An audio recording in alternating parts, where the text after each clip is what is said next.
for my take tonight. So, what a week it has been for the police, huh? In fact, it's been an interesting few months. I suppose for them it's all in a day's work, right? The brutality meted out on university students this week was not shocking. Not at all. In fact, you see, this may appear to be their standard operating procedure. You see, no one, and I mean no one, is allowed to protest. If you were to ask them, it is practically illegal.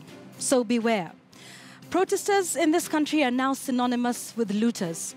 And the protesters, looters, someone needs to update the Oxford Dictionary, are of all ages, from 9-month-old babies to 9-year-old girls, and now it is university students too.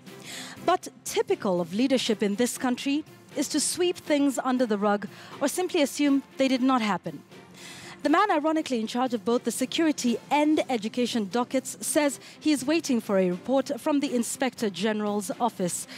And the Inspector General himself is reported to have denied that his boys were involved, but he has yet to confirm or deny this statement. But most interestingly tonight is that the Vice-Chancellor of the university is yet to condemn the attack on his students at his institution. He's not calling on anyone to investigate the incident, at least not on his Twitter handle. Instead, he is appealing to students to, quote, be cautious of political incitement, urging them to, quote, remain peaceful. It gets more interesting because he goes on to tweet that, quote, all academic programs are running normally. Whatever normal means. You see, this is exactly what happens in this country all the time. We normalize everything. You see, it was normal for the police, or whoever those chaps were, to enter classrooms and beat students senseless.